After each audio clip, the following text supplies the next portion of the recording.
Welcome to another amazing podcast with You Were Designed for Greatness. I am excited to introduce to you Lynda is my new guest today, and she is going to be sharing with us her story. So before further ado, Lynda, why don't you just dive in and say hello to the listeners and tell us about yourself. Thank you so much, Donna. So my name is Lynda Lippin. I'm 54 years old. I live in Lower Manhattan with my husband of getting close to 30 years and our rescue dog, Juniper. I am a master Pilates and fitness teacher. My main service in this world right now is serving women over 50, like myself, in chronic pain or with osteoporosis and helping them feel and function better and regain bone and muscle strength. And then I also serve other Pilates teachers who really have had very little coaching in self-esteem, in running a business, in pivoting a business online, and in all of those things. And since I have gone through all of that myself, I now serve as a mentor and a resource for the other teachers. Awesome. I, way back when, before I started teaching Pilates, I was an academic, and I actually have a doctorate in philosophy. And I taught philosophy and women's studies for many years, which, kept my brain always engaging in very interesting conversations. And the conversations for me, anytime I would get extraordinarily stressed out, would get bleaker and bleaker in my own head. And I realized at some point that the reason for that was, as it is for many of us, my parents. There we go, right? I was adopted in a private adoption when I was like 4 weeks old. And first of all, my parents always were open with me that I was adopted, but were never open with me about the fact that they actually did know who my birth mother was because it was a private adoption. My entire family knew this as well. By the time I was, 16 or 17, I already had some chronic health issues that we now know are genetically linked, right? So I started exhibiting symptoms of endometriosis, and I'm lucky that way back in the 80s, I had a doctor who recognized that and diagnosed that and, worked with me with that. I had eczema, I had all these little kind of autoimmune things that were coming up. And yet my entire family still told me that they had no idea who my birth mother was. And that, sorry, it would be nice to know the genetic background of all of your health conditions, but we don't know. In addition, my mother was bipolar. And I realize also today that this is why they went for a private adoption versus an agency adoption, was that my mother had already been diagnosed in that time as schizophrenic and then manic, and they would not have allowed them to adopt a baby. They were smart enough to know that having a genetically linked baby was probably not the best idea, because no one was sure how those things were handed down. And my mom was the first generation of Russian Jew in my family born in the US, right? So they know really nothing about the family history on either side of my family. So all of this could have been useful info. I found none of this out about the birth mom and anything until my parents died a few years ago, and I found, my adoption papers, and I was like, oh, who is this infant Barrett? Oh, it's me. Very interesting. So, growing up, number one, the way I learned how to handle things was the way my mother handled things, right? Which was not an orderly or kind of sane way of dealing with things. I also had to spend a lot of time learning how to do things myself and on my own because, you know, my parents would be otherwise engaged with mom's craziness or handling that, or, you know, her in the hospital or whatever else. Interestingly enough, that also got me into a very strange relationship with my body because my mother was overweight and struggled with weight, and a lot of the medications that, you know, you take for mental illness do cause metabolic issues with bloating and weight gain and everything else. But my mom didn't have a partner to kind of go to Weight Watchers with her or Overeaters Anonymous or whatever, you know, she was doing at the time. So she decided that I should be her partner. So I thought as a young child that I was overweight, Right. because once again, all the adults went with it. Like they weighed me at the Weight Watchers meetings, like in public, and handed me the diet plan and, you know, all of this. I look at photos of myself now, not overweight. Yeah. Not overweight. Not at all. I remember my mother taking me to Lane Bryant. Do you remember Lane Bryant, Donna? I do remember. Which was the like Macy's for plus size women. Right. And they just looked at her and were like, why are you bringing your daughter in here? She is so not this size. Like, no, So we won't go there.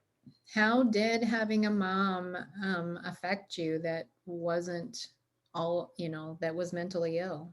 So first of all, I ended up being extremely anorexic as a kid, as a teenager, because I kept thinking that I must be fat because we were always on a diet at my house. And that, you know, was obviously not great for me in terms of bone density later on in my life, in terms of hormones, in terms of, you know, all the things that develop in us during those bone building, hormone building years of our teens. But it also led me to very much work for myself and seek order. So that was, you know, great. I graduated from high school with a really good GPA. I had some scholarships and some help going into college, graduated college with a, you know, 3.92, ended up going into graduate school with an assistantship. But again, behind the scenes of all of this success, I was still controlling what I ate. I was still not sleeping well all the time. I was still convinced that that one day it was all going to fall apart and be taken away from me. Yes, you know, that somehow feeling I need to control everything to be safe. Yes. And that worked, you know, for as well as that can for a while. Yeah. And then I realized in a very deep way that wasn't working anymore. Suddenly I was married. I was, you know, in a relationship with somebody else who also came, you know, from a military family with a mentally ill mother and all of that. And we suddenly realized together that, you know, life takes work, right? Relationships take work, and that there's a whole level of work involved behind the scenes, just like there is in a retail establishment or anywhere else, that is necessary to really have a solid kind of front of house working well. And when I opened my own Pilates studios and I had my own business and I was, you know, trying to function as a full-fledged human adult, things started to fall through the cracks. Financially, kind of getting into debt and not dealing with it, right? We ended up going into a bankruptcy. And it really took a huge break for me to kind of get out of that pattern. And I'm going to tell you what the break was. We had gone through the bankruptcy. We had, you know, gone through a very bad time with my husband's ex-family. We were in just, you know, we were just sitting in a house in the suburbs of Philadelphia, like, what are we doing? We can't. And I got a job offer in the Turks and Caicos Islands. Now, normally that would terrify me and I would never do that. Like, talk Mhm. about change and being out of control. Right. My husband also got a job offer on the same island. Hmm. So we had the opportunity to literally change everything overnight. And we said yes, Donna. We said yes.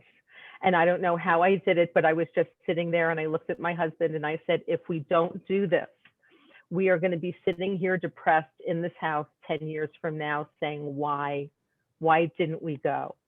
I was like, we can always come back. We might hate it. We'll come back. It's fine. But we're going to do it. Yeah. And we did. I took 4 weeks. I sold everything. I packed away what I could. And I got on a plane and flew to Providenciales. And we were there for 6 years. And during those 6 years, I had the time and the space to breathe a little bit more. I mean, I was still working and teaching and doing all of that. But, I worked at an A-list resort island. And what ended up happening there was I ended up being surrounded by some of the top coaches and teachers and philanthropists and givers and other practitioners, like the best in the world. And I decided at that point that I was put in that place to learn a little bit from these people as I was also teaching them, and teaching myself. And those years were the best years. I mean, I have to tell you, like, my father couldn't even understand what I was doing. He was convinced that we were criminals and were like escaping criminal prosecution or something. I kept explaining to him that you don't get work permits in other countries without like police checks and, and records checks and like letters of recommendation. That's an amazing story of adoption, feeling possible rejection from that, as well as the struggle of keeping everything together at a very young age, all the Right. responsibility on your shoulders, and then having the opportunity to be around other coaches and people of that self-help kind of thought process that changes our mindset to new and exciting ways. So our time's kind of getting away from us. Yeah. And so when you think about some closing remarks to women who are listening to you, who relate to the out of control, and trying to feel safe, and perhaps eating, because the eating disorders are always, I need to control. Mm-hmm. There's some form of needing to control something that's involved in that. So what would be some thoughts as you kind of think about your story that would be in closing to the women? I think number one, all women have to realize that we can do this at any stage of the game. I'm Yes. 54 years old. I just pivoted my business online a few Yes. years ago. I'm pushing Yes. forward in a different path than I did before. It's exciting. It's new. I'm hiring people. I'm seeking help. It's good. You can do this at any time. All the old thoughts and stuff that's in your head, remember that they're just thoughts. They are literally just thoughts in your head, and you can actually change them. It takes work, it takes some guidance, but you can change them. And lastly, if you still find that you're in that place of needing to constantly control food and constantly control exercise, again, find a coach or find a professional. I work with that population who has the experience to basically show you, those little places where maybe some control is needed and is useful, and those places where you can just really let go. The other day, like, I eat bread now, Donna, and I don't feel guilty about it. Mm-hmm. That is an exciting moment. It is an exciting that is an exciting moment. Exciting moment to be able to, and well, basically enjoy any food. Exactly. It's really to enjoy food altogether when you're so concerned about that part of your life that you don't enjoy food at all. Exactly. And so And there are learn tons to, of professionals out there who yep, can help, that's who right. really want to help, who can serve us, who do serve us. Right. And with the ability to see people online, they don't have to be in your neighborhood. You don't even have to leave your house, and you can still It is get right. that done. Yeah. That is awesome. I want to thank you for sharing your story.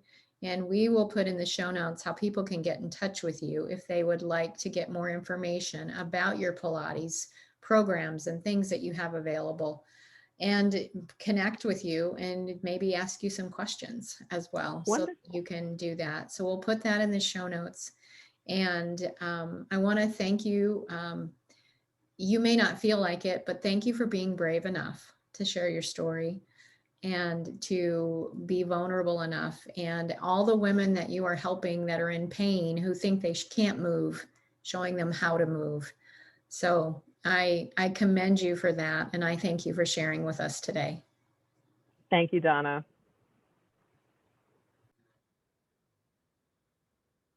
Another amazing episode with another woman who has risen above a painful past to step into the life she's always dreamed. And you can too. My specialty is helping women do that. So let's talk. Schedule a complimentary consultation so that you can also learn the steps and the strategies to not just cope with your problems, but to actually eliminate them so you can step in to the life you've always dreamed.